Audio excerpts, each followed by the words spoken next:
Because it's the closest that Ferrari has ever come to building a mass appeal day-to-day car, safety is key in the California. It features a hidden roll bar that deploys within just 190 milliseconds of a rollover.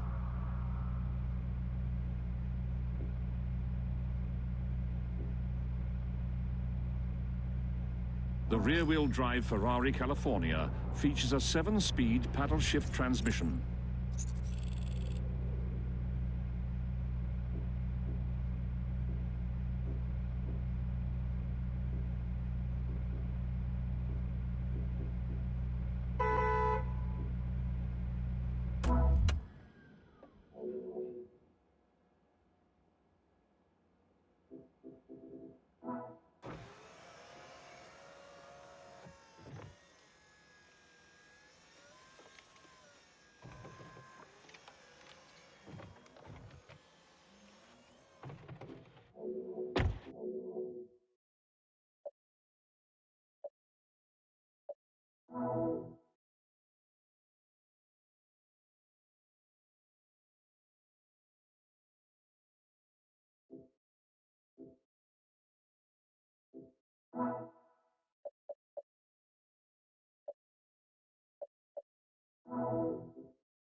This is only the third Ferrari in history to be called a GTO.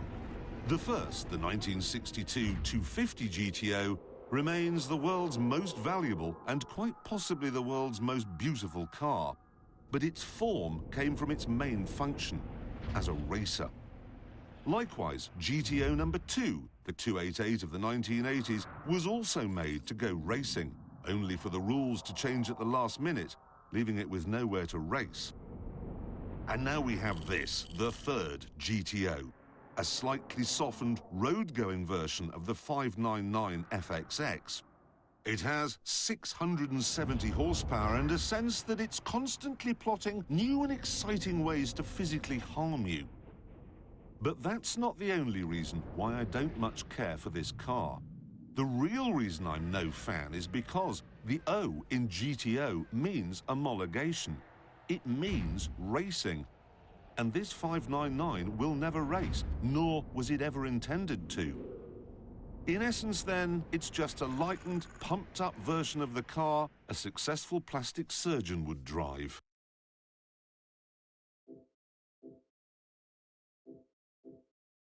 The 599 GTO is equipped with 20-inch forged aluminum alloy wheels and carbon ceramic disc brakes.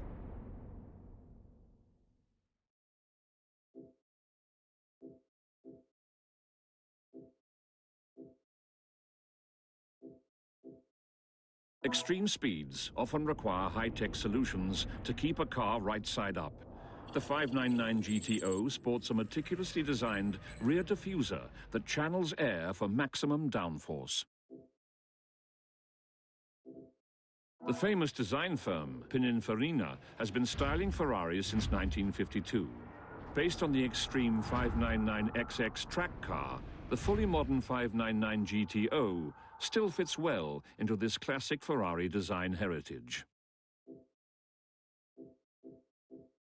The 599 GTO's wheel donuts are inspired by Formula One racing technology. Their unique design improves brake cooling and reduces drag by ensuring passing air hugs the car body. The first production Ferrari hit public roads in 1947, decades after founder Enzo Ferrari first gained experience competing as a racing driver. Continued success on both road and track has made the brand an automotive icon.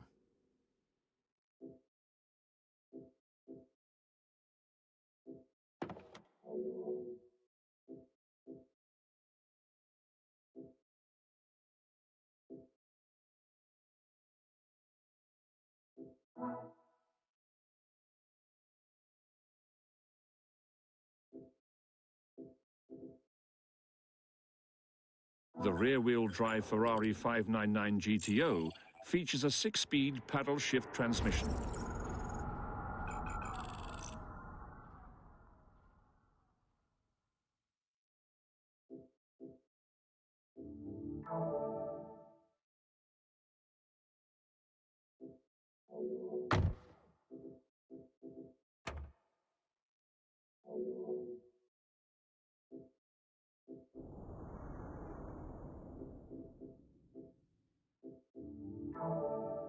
The 6-litre V12 engine produces 661 horsepower. This helps the car reach 0 to 60 in 3.35 seconds and achieve a top speed of 208 miles per hour.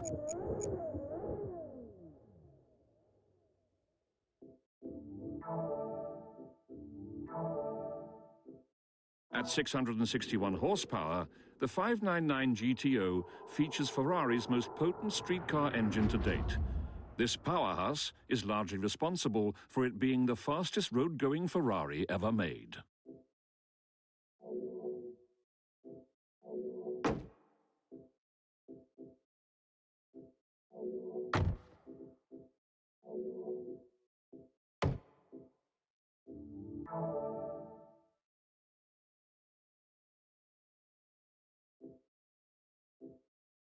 The 599 GTO sports a virtual race engineer that displays real-time performance data.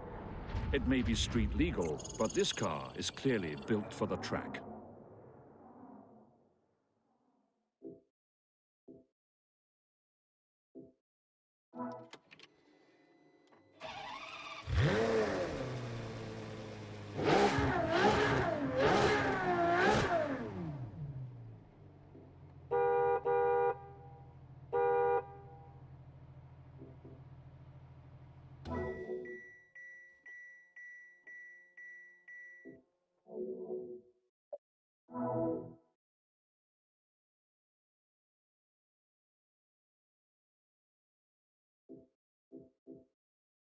This is the very latest mid-engined V8 Ferrari, the 458 Italia. Pretty, isn't it? And that's not something you can say about many of their efforts from the last few years. The 430 had a front end like a leering idiot. The 348 looked like it had crashed into a Venetian blind showroom. But this looks just right. Its appearance isn't just for show either. Those black fins in the front grille flex under air pressure, so the faster you go, the more they bend out of the way to improve aerodynamics. And there are no engine intakes to spoil the sides because they've been moved underneath the car. So it looks fantastic, and its 4.5-litre, 562 horsepower V8 means it has the guts to punch you repeatedly in the back of the head. But that alone wouldn't be enough. Some of its ancestors have been as incompetent and terrifying as having brain surgery performed by a baboon. As it turns out, the 458 is better than that. Much better. In fact, it's a sharp-handling, smooth-riding, savagely fast masterpiece. Of course, it's not perfect. For some reason, they've put far too many buttons on the steering wheel. The dashboard screens are so complicated they can only be worked by Bill Gates, and personally, I'd still rather have the brutal Mercedes SLS. But I can't deny that the 458 is a great car and a proper Ferrari. When the 458 Italia turns, so do its headlights. These bi-xenon units automatically follow the road ahead by monitoring steering angle and lateral Gs. Integrated into the nose are aeroelastic winglets designed to improve airflow by deforming in a precisely engineered manner. The air pressure itself controls their action.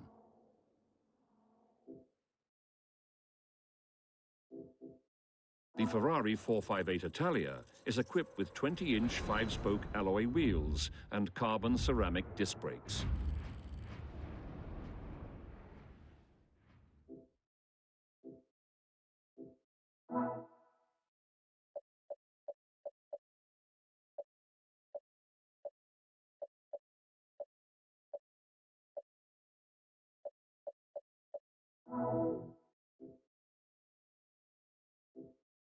With a flat underbody aerodynamic design, the 458 Italia achieves considerable downforce, nearly 800 pounds worth at top speed. Amazingly, it accomplishes this without relying on a large rear wing.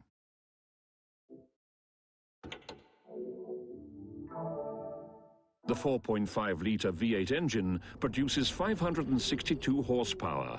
This helps the car reach 0 to 60 in 3.4 seconds and achieve a top speed of 202 miles per hour.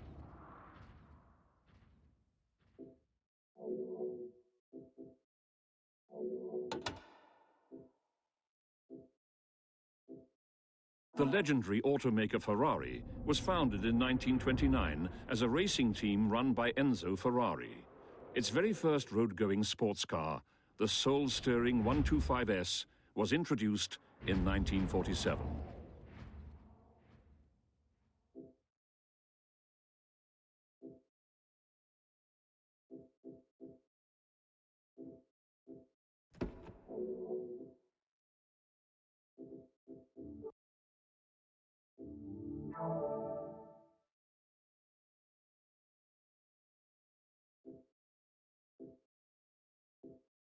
The rear-wheel drive Ferrari 458 Italia features a 7-speed paddle shift transmission. No company designs track-ready interiors more elegantly than Ferrari. The 458 Italia incorporates many important driver functions into the Manettino-equipped F1-inspired steering wheel.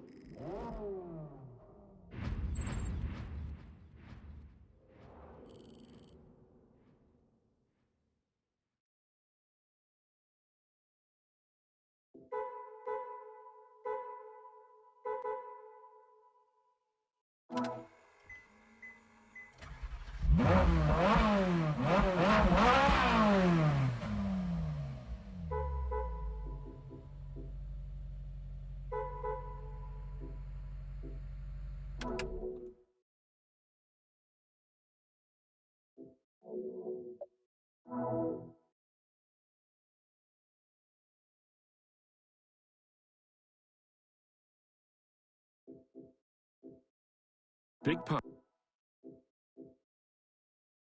Above 155 miles an hour, they stop trying to classify hurricanes. 155 miles an hour is a Category 5, the kind that killed 12,000 burly Texans in 1900. There is no Category 6, because if there was, there'd be nobody left to classify it once it had passed.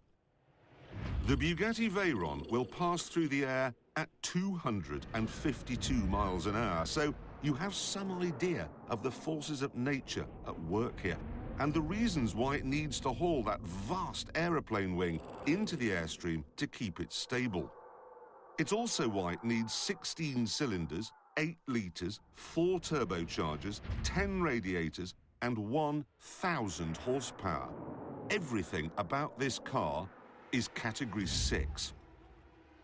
Except, that is, the skill level required to drive it. Your mother could.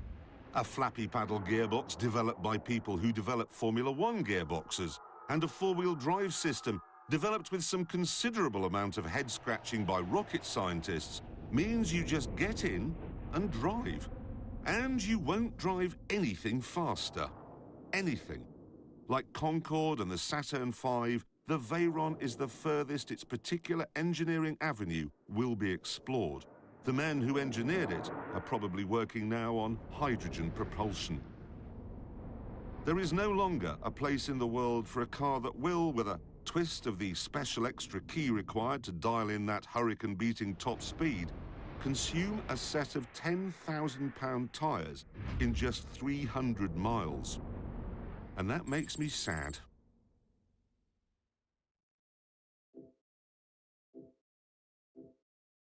Big power makes big heat. Cooling the Veyron takes 10 times the number of radiators found in a standard compact car. Fitting, since the turbocharged W16 engine makes nearly 10 times the horsepower too.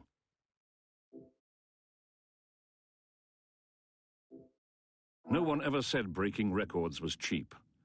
Bugatti recommends changing the Veyron's specially formulated tyres every 2,500 miles. 4 new tyres carry a price tag of $38,216.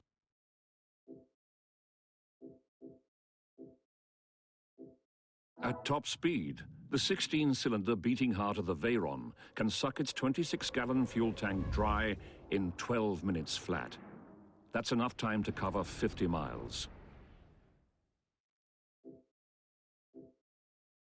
Automatic spoilers, wings and diffusers keep the Veyron pinned to the ground at high speed.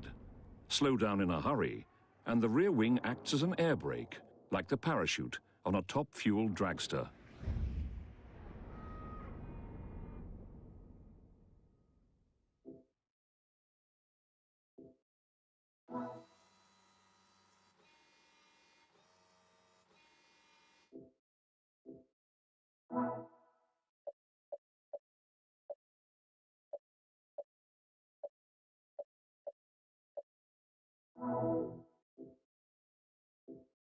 The Bugatti Veyron is equipped with 540mm forged alloy rear wheels and carbon ceramic disc brakes.